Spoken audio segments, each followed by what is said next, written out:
Chapter 6. Cedric. Cedric slipped into the soldiers' barracks, carefully closing the door in such a way that it wouldn't wake the men inside. As soon as it was secured in place, he crept past the rows of bunk beds, several of them burdened with sweaty, snoring men. He wrinkled his nose at the stench and continued his search. The barracks were long and thin, lined with shelves and cots stacked 3 mattresses tall. Not all of the beds were occupied, though many of the empty ones showed signs that they would be filled later that night or sometime the next morning. Discarded shoes and hastily folded uniforms sat at the ends of every set of beds, stained with sweat and mud, apparently having not been washed recently. There was a door at the far corner Cedric suspected led to the facilities, as an even nastier odor drifted from where it cracked open. Cedric had spent the last day doing exactly as Evander had instructed. He stayed in bed. His food was brought to him. He suffered through more of the doctor's insistent tests. He was finally relieved of them and everything else when his father had showed up, looking like a mess, but sober and more than happy to see his son awake and with thoughts in order. They had spent the next couple of hours together, most of it in silence, Glorian's hand on Cedric's arm. He had clenched it so tightly, it was as if he was never going to let go. Cedric could still feel the grip on his arm, and found himself strangely longing for it. But now it was time to get answers. He had originally thought, as he adorned his simple black tunic, that this would feel like a game in many ways. He thought the adrenaline rush would keep him excited and ready, prepared to break the rules and feel ecstatic about it. He had thought that leaving the warm shelter of his room through a passageway in the wall would free him from feeling trapped in his own home.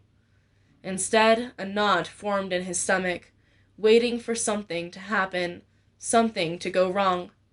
Each corner he rounded, he expected a guard to spot him. It was a strange guilt that harbored itself up in him, one he didn't comprehend. He found it impossible to smile, even with the knowledge that he was breaking the rules and there was no one who could stop him. Cedric clutched the ring of keys in his hand, keeping them from knocking together and making a racket. He held them to his chest as he scanned the bunks, looking for a mop of ginger hair lit only by moonlight drifting in through cracked windows. He found Pierson on the bottom cot of the 6th row of beds, sleeping on his chest with one foot hanging over the side. A throaty snort came from him as he slept, carrying out of his mouth. It was followed by an unintelligible mumble as the man smacked his lips. When it came to sleeping, he was just like every other man around him. Cedric shook his friend's shoulders and Pierson grunted, waving at the air. "Pierson!" Cedric hissed, shaking harder. "Not tonight," the soldier groaned, rolling on his side, away from the prince. "I'm going to talk to the assassin." Cedric bent down low to Pierson's ear, breathing those words so they were barely audible, even to him. But it was enough to make Pierson's eyes snap open. He looked to Cedric, sitting up in a slouch to keep the top of his head from brushing the bed above him. "What?" His eyebrows were knit and his voice carried a dangerous tensity. "How?" Cedric withdrew the keys, letting them dangle before Pierson's eyes. He watched as his friend's lips stretched into a smile. "Did you steal them? How did you get them?" Cedric held a finger to his lips and Pierson quieted, looking around at the others in the barrack. Slowly, Cedric backed away, motioning for the other man to follow. Pierson eased himself out of the bed and snatched his boots from the floor. His footsteps were eerily silent and well-placed, and Cedric had to check over his shoulder several times just to be sure that Pierson was still behind him. Only after he felt the chilly night air hit him at full force did he allow himself to breathe again. Pierson appeared at his side, leaning against the wall and doing up his boots. "So where did you get the keys?" he asked. "Doesn't matter. I just need someone at my back." Cedric drank in the cold, hoping that it would distract him from his sinking stomach. It didn't work. "I'm flattered you trust me so much," Pierson smirked, shaking out his hair and letting it fall unevenly over his eyes. "I just wish you hadn't woken me up so early." "Sure. I'll let you sleep in next time when I won't have a break from the insanity that is Evander Tadell's list of do-nots." "That bad, eh?" "Yep. Speaking of which, why haven't I seen you since the attack?" "I've been busy." "What's that supposed to mean?" Pierson shrugged. "I've been busy. While you've been tucked away safely, the rest of us are trying to keep Arvindon from flying off the rails. There hasn't been time. Besides, I think our visiting genius wouldn't even let me into the room for fear I'd drag you out and make you do something reckless before your time is up." He grinned and slammed a hand down on Cedric's shoulder. "But you seem to have accomplished that just fine on your own." Cedric tried to crack a smile. "I just need answers. Come on, let's go." They started off back towards the castle, their path lit only by the moon above. No conversation sparked between the two young men as they walked, for fear that they'd be heard. Also, Cedric found that he didn't know what to talk about.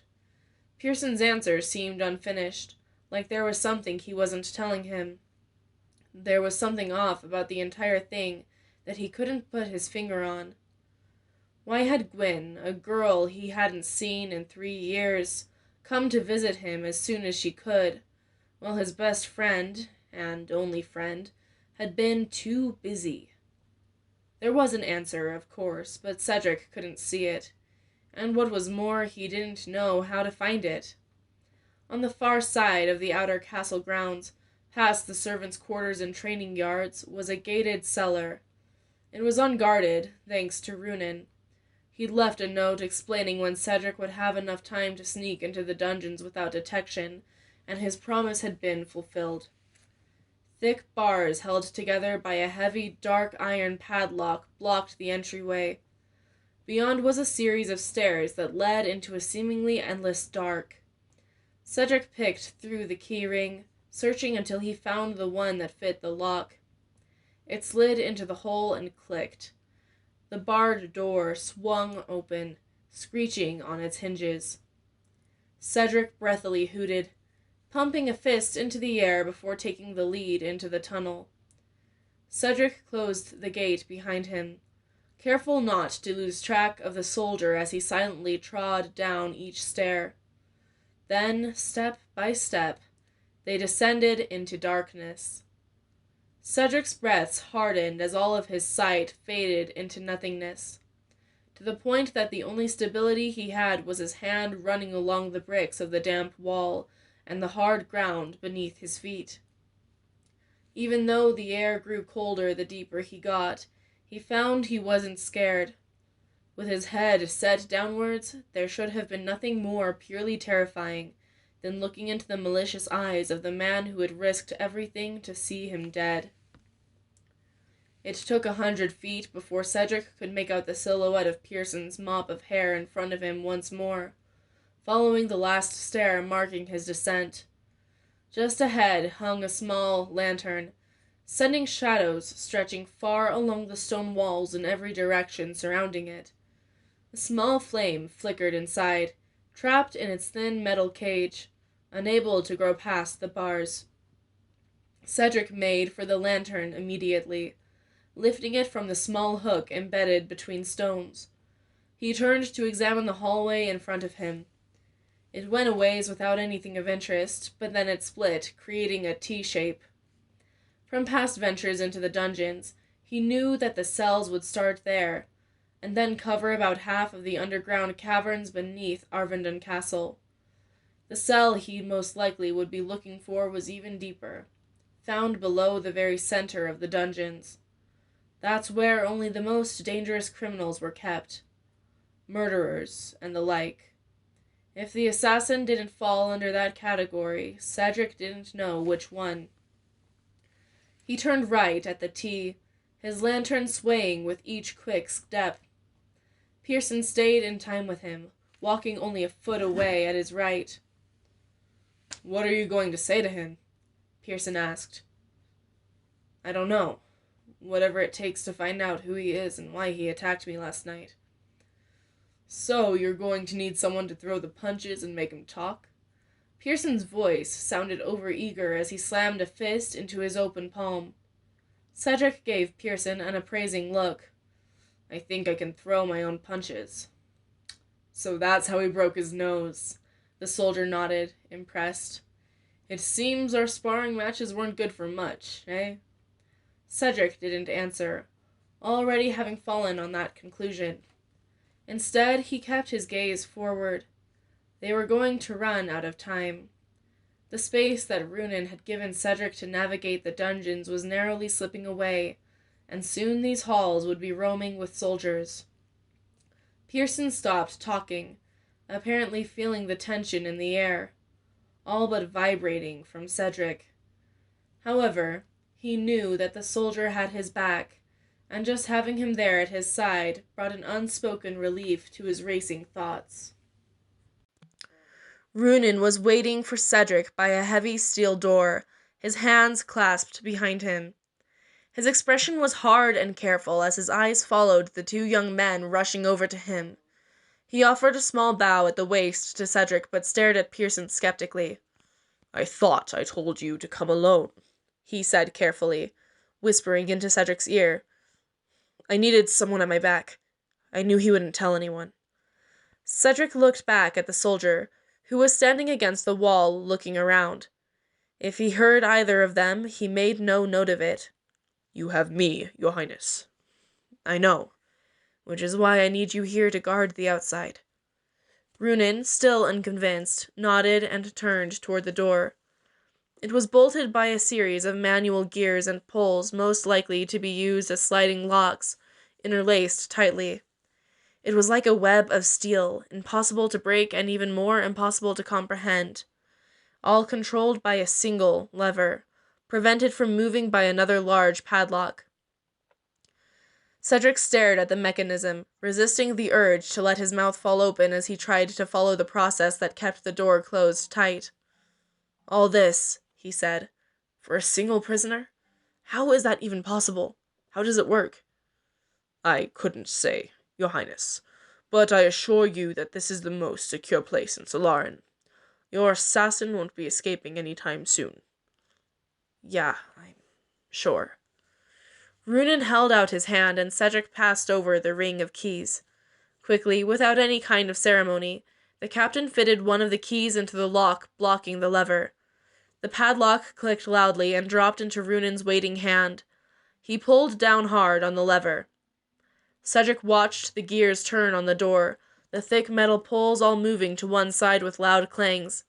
He slowly moved to grab the large handle of the door, but stopped, his heart pounding in his ears. "Are you sure you're ready for this, your highness?" Runin asked, hand still on the lever. "What are you waiting for?" Pierson prodded, excitement emanating from his voice. "Nothing." Cedric pulled on the door. It opened slowly, burdened by the weight of its own complexity. Once open, the man inside looked up. There were dark circles under his stormy eyes, and he stared at Cedric, nothing but cold hatred in his gaze. "To what do I owe this pleasure?" he asked coolly from a lumpy-looking cot in the back corner of the cell. The chamber was divided by a series of bars covering the length from wall to wall, keeping the prisoner on one side and the visitors on the other. A locked door interrupted the steady pattern of pulls. At the bottom of the door was a slot, an empty tray sitting behind it. Even with the bars keeping Cedric and the assassin apart, he in no way felt safe as Runin closed the large iron door, issuing one last word of warning to him. A heavy thud sounded and a series of clinks signaled the complicated lock being engaged. The assassin looked younger than Cedric had previously thought, despite his defined features and patchy beard. He'd assumed him to be in his early 30s, but instead he seemed just a few years older than the prince. He was what many would consider strikingly handsome, with a strong jaw and thick, expressive eyebrows, which were currently furrowed in a scowl. His nose was still twisted, turned at an unfortunate angle that Cedric wasn't apologetic to see. He was no longer wearing his dark robe, but instead was stripped down to simple trousers and a worn tunic. His lean muscles still managed to show off shape underneath the coarse fabric. Cedric narrowed his eyes. This was a man made to kill. Pierson stepped up to the bars, standing 2 paces in front of Cedric, smirking at the assassin. The man's scowl only deepened at the sight of the soldier. "Nice to see you again." Pierson offered a mocking nod of his head. "Spill anything yet?" "Again?" Cedric raised an eyebrow. "You asked why I hadn't come and seen you yet. It's because of him. As soon as I could, I came in here trying to find answers concerning your near assassination. So far, he hasn't offered anything." Pierson's smirk turned into something darker, more angry without the same arrogance. "After what he did, he's as good as a dead man. But I'm not opposed to trying to figure out who he is and where he came from." Cedric looked back at the man, studying him closely. There had been no change in his concentrated pose and venomous demeanor. Cedric began to doubt whether or not he'd be able to get the man to talk. He sucked in a deep breath and hardened his expression, mirroring the glare that the assassin was giving him. "I don't want to be here any longer than I have to." The assassin lifted an eyebrow. "From what I've heard, you don't have to be here at all." "But I am now. The sooner you answer my questions, the better." The man gave Cedric an unimpressed stare that almost made him want to squirm, but he resisted the urge. "Is that a threat, Your Highness?" Pierson stepped forward, a knife suddenly in his hand. Where had he gotten it? As far as Cedric knew, the soldier hadn't brought any weapons with him. He'd only grabbed his boots while following Cedric out of the barracks. "That's right, assassin," he replied with an equally icy edge to his voice. "You're unarmed, and there's a lot I can do to you with this simple blade. I believe some justice is in order after you subjected me to that chemical, and I would be more than happy to pay it forward." The assassin's expression almost seemed to get more annoyed as his eyebrows rose higher on his forehead. "You should know by now that threats don't work on me, seeing as you've tried and failed to get me talk before. You'd said so yourself that you had been unsuccessful. Do you think an audience will change it this time?" "Threats are a waste of time," Cedric agreed, gesturing for Pierson to back down, who reluctantly did so. "I'm here for answers, and I'd like to get right to the point. Who are you, and who are you working for?" "I am known as Talfin," the man said simply. Cedric waited for the man, Talfin, to finish the question, but instead he remained silent, making it painfully obvious he had nothing else to say. Cedric tried to repeat the question, but was met with more silence and piercing stares. "Who wants me dead? Who sent you?" "Me." The single word sent shivers rippling down his spine, and he winced. Obviously, Talfin wanted him dead, but who else? There had to be someone else. If this single man had acted on his own, then the threat would have passed, but Cedric had a gut feeling that there was more to come, which meant there were others. "Who else?" More silence. "If you don't tell me more, I won't be afraid to call for—" "I thought you said that threats were a waste of time, Highness." Talfin paced to the bars slowly, as if each step were carefully planned and then perfectly executed. "You don't scare me, and these bars won't keep me forever. I'll let you know that there are others, but I needn't tell you who. You'll find out soon enough." "When?" Cedric swallowed a lump in his throat. Everything this man was saying was true, and he knew it. He even saw a smirk begin to creep onto the young man's face, just barely showing beneath his lips. "If I told you, then it would ruin the surprise. No, I think I'd much rather see you torture yourself as you wait for your imminent death, knowing you'll never be able to stop it despite your best efforts." "I stopped you." Cedric's fists balled themselves up, eliciting an unwanted response to Talfin's smooth voice. Even as he watched the man's smirk grow, he had the sudden urge to ram his fist into his already broken nose just to hear him curse and see the blood. He wanted the game to stop. He wanted real answers. He wanted more than a useless name and the fact that there were others. A voice in the back of his head told him that the assassin was baiting him, that nothing he said would lead anywhere good. A stronger voice told him to keep pushing. The sly look in Talfin's cold gray eyes, the calculating measure of his voice, they were so different from the harsh yells as he had been dragged from the courtyard. It was as if another man stood in front of him, drawing him in, taunting him. A rage boiled up in his gut, begging to be released towards the man sneering at him from the other side of the bars. Talfin had claimed that threats wouldn't work on him even as they fell from his lips as easily as honey from a beehive. And Cedric hated it. His eye twitched and his lips curled, wanting to show his teeth in an animalistic snarl. He held himself back with a deep breath and a quick prayer to the kings. He wasn't about to let his emotions take hold of him. He had to be composed. And then the assassin chuckled. Did you? Perhaps I wanted to be here, waiting for the real strike to come. Then you'll be gone, and I'll be free. I'm just biding my time. Cedric threw himself at the bars, hitting them so hard that a dull clang echoed from the contact.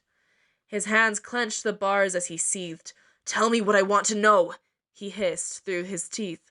There are a million things you aren't telling me. Who are you working with? Why do you want me dead? Talfin, unfazed by the outburst, positioned himself in front of the prince. My daggers, he hinted, stormy eyes sparking with electricity.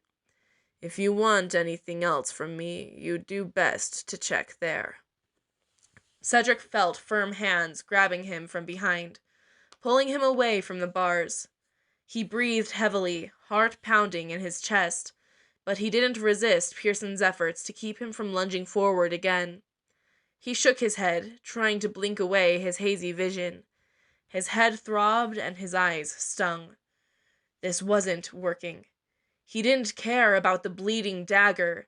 He wanted real answers, something he could go off and prepare for, not the dancing lies that were falling from the assassin's lips.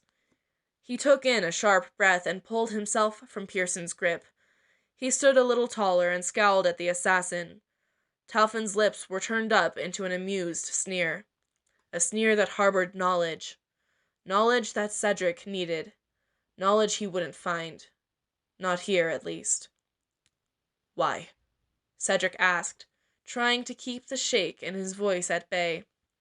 I think you can figure it out, Highness. You're smart enough. I'd like to hear it from you. Unfortunately, that's not up to you. Behind Cedric, Pierson clenched his fists, though he did a better job at reserving himself than Cedric had. I think I'm done here, Cedric said coldly, staring down his nose at the assassin. His blood boiled in a way he couldn't describe. He saw his own hatred reflected in Talfin's eyes. Pierson placed a hand on Cedric's shoulder and turned him so they were facing each other.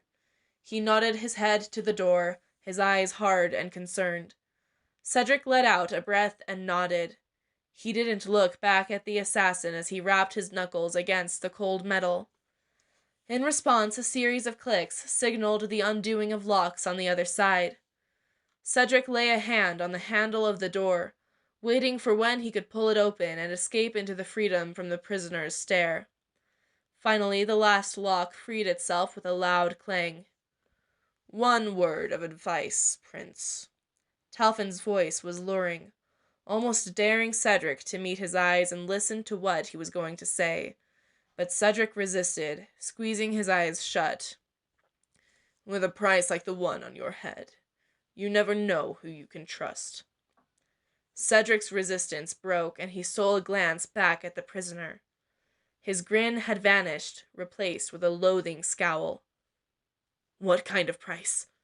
Cedric asked after a brief moment of hesitation. Power.